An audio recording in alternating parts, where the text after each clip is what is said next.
So ధరణి రూపకల్పన విషయంలో ప్రజాభిప్రాయ సేకరణ పక్క పెడదాం, ఎందుకంటే అప్పుడు లేదు. కానీ మీరు గత 20 సంవత్సరాల నుంచి పనిచేస్తున్నారు, ఇటు లోక్ అదాలత్ అని ప్రజల దగ్గరికి వెళ్తున్నారు, అక్కడ సమస్యలు తెలుసుకుంటున్నారు. మీ యొక్క సలహాలు సూచనలు కానీ గత ప్రభుత్వం ఏమైనా తీసుకుందా? గత ప్రభుత్వంలో 2-3 నిర్ణయాలలో నేను కీలకంగా పనిచేసి ఉన్నాను. అప్పుడు చెప్పాను కూడా, కొన్ని జరిగినాయి కూడా. ఒకటి, రాష్ట్రం ఏర్పడిన కొత్తలోనే మేము అప్పుడున్న ప్రభుత్వానికి చెప్పింది, చట్టాలన్నింటినీ మార్చుకునే ఒక అమోఘమైన అవకాశం దొరికింది కొత్త రాష్ట్రంలో. ఎందుకంటే ఉమ్మడి ఆంధ్రప్రదేశ్ అసెంబ్లీ చేసిన చట్టాలు తెలంగాణకి 2 సంవత్సరాల వరకే అమల్లో ఉంటాయి. 2016 జూన్ 2 వరకే ఆ చట్టాలు చెల్లుబాటు అవుతాయి. ఈ లోపల ఆ చట్టాన్ని యథాతథంగా అడాప్ట్ చేసుకోవటము, మార్చుకోవటము లేదా పూర్తిగా తొలగించుకోవటం చేయొచ్చు. గోల్డెన్ ఆపర్చునిటీ, అంటే రాష్ట్రానికి కానీ దేశానికి కానీ అట్లా మొత్తం చట్టాలను ఒకసారి మార్చుకునే అవకాశం ఊరికూరికి దొరకదు.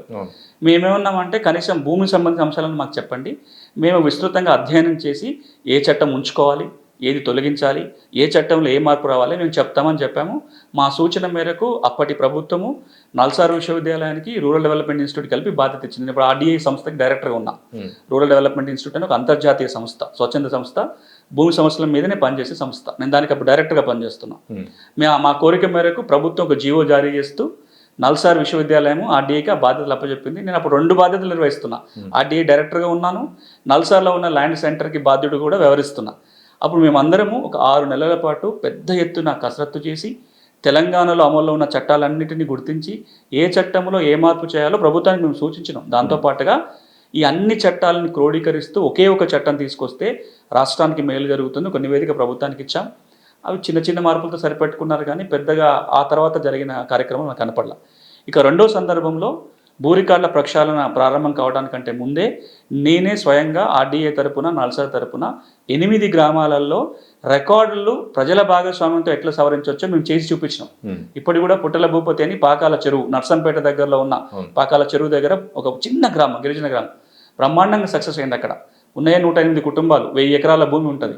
మేము రికార్డుల ప్రక్షాళన చేయడం కాకుండా రీసర్వే కూడా చేసాం ఆ విలేజ్లో.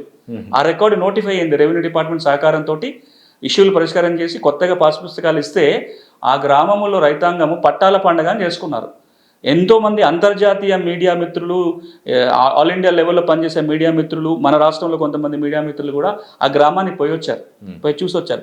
వాటిని ఆధారంగానే నేను కొన్ని గైడ్లైన్స్ చెప్పినాం ప్రభుత్వానికి. మీరు 2016-17లో భూరికాల ప్రక్షాళన గైడ్లైన్స్ కనుక మీరు చూస్తే అలా చాలా వివరంగా ఉంటుంది. కమ్యూనిటీని భాగస్వామ్యం చేయాలి, విలేజ్లో వాలంటీర్స్ తీసుకోవాలి, అవన్నీ ఉంటాయి. అప్పుడు గౌరవ ముఖ్యమంత్రి గారు అడిగితే కూడా మా నల్సార్ నుంచి మేము చెప్పిన మాట ఏంటంటే 100 రోజులు సరిపోదు, ఇది సమస్యను గుర్తించాలంటే ఒక్కొక్క ఊరికి 2 నెలలు పడుతుంది. మీరు రాష్ట్రం మొత్తానికి 6 నెలలు సమయం ఇవ్వండి, కనీసం 6 నెలలు, 6 నెలల నుంచి 1 ఇయర్ పడుతుంది. ఈ 6 నెలల సమయంలో ప్రతి ఊరికి ఒక 3 రూరల్ వాలంటీర్స్ని పెట్టండి. వాళ్ళకి ట్రైనింగ్ ఇచ్చి వాళ్ళ ద్వారా రికార్డులను పరిశీలించి సమస్య గుర్తించి దరఖాస్తు పెట్టించిన తర్వాత అప్పుడు రెవెన్యూ శాఖకు బాధ్యతలు ఇస్తే రెవెన్యూ శాఖ గ్రామాలకు వెళ్ళి రెవెన్యూ సదస్సులో లేకపోతే రెవెన్యూ అదాలత్ ఏదో ఒక పేరుతోటి గ్రామంలో పరిష్కరిస్తే బాగుంటుందని చెప్పినాము. దురదృష్టం ఏంటంటే అది ఇంకొక ట్రాక్లో వెళ్ళిపోయి ఊరికి 5 రోజులు 10 రోజుల టైంలోనే మొత్తం ముగించేశారు. చాలా తప్పులు జరిగినాయి. 3వ నిర్ణయం నేను అందులో పాల్గొన్నది అంటే సాదా బైనామాలకు సంబంధించి. అప్పుడు ప్రభుత్వం వచ్చినప్పుడు చాలా స్పష్టంగా చెప్పినాం, నేను తెలంగాణ రాష్ట్రం ఏర్పడుతున్న సందర్భంలోనే రాష్ట్రం అంతటా పర్యటించి 10,000 మందిని కలిసి తెలంగాణ ప్రజల భూమి మేనిఫెస్టోని రూపొందించినాం, ఒక 10 పాయింట్ ఎజెండా తోటి.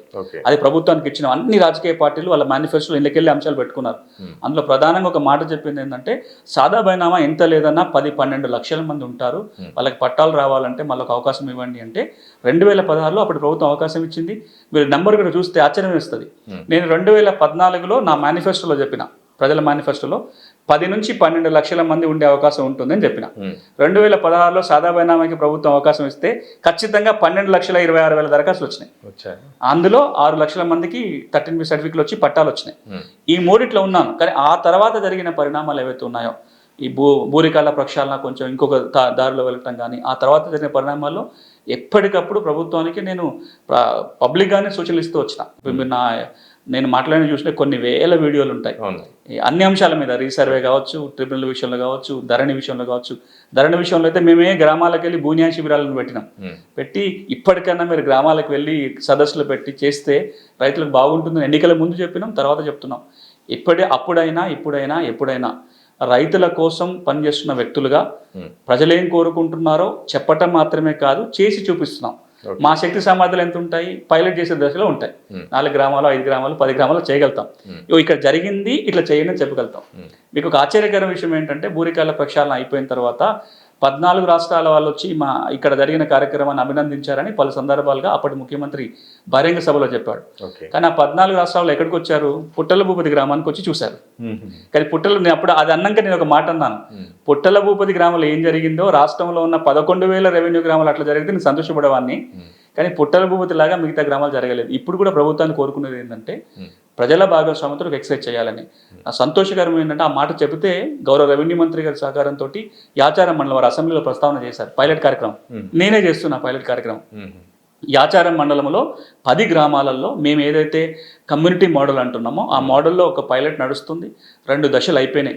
సమస్యల గుర్తింపు అయిపోయింది, అధ్యయనం అయిపోయింది. రేపు పరిష్కార దశకు వెళ్తున్నాము. యాచారంలో వచ్చిన అనుభవాలను దృష్టిలో పెట్టుకొని రాష్ట్ర మంత్రులు కూడా కొంత చేయడానికి అవకాశం ఉంటుంది. గౌరవ రెవెన్యూ మంత్రి గారి సపోర్ట్ తోటే అది జరుగుతుంది. మొన్న ఇంకొక మండలం ప్రకటించారు ఆయన, నాగార్జున సాగర్లో ఒక పైలట్ గ్రామం. అక్కడ కూడా మొదలు కాబోతుంది. అక్కడ కూడా నేను వెళ్ళబోతున్నా. రేపు ఎల్లుండిలో అక్కడ కూడా వెళ్తాము. ఇవన్నీ ఏంటంటే కాంప్రహెన్సివ్గా అధ్యయనం చేస్తూ వాటి ఆధారంగా మార్పు చేర్పు చేయాలి. భూమి అంశాల్లో ఎప్పుడు తొందరపడద్దు.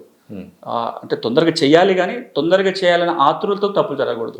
బూరికళ్ళ ప్రక్షాళన జరిగింది, ఇప్పుడు అట్లా జరగకుండా ఉండాలనే మా ప్రయత్నం.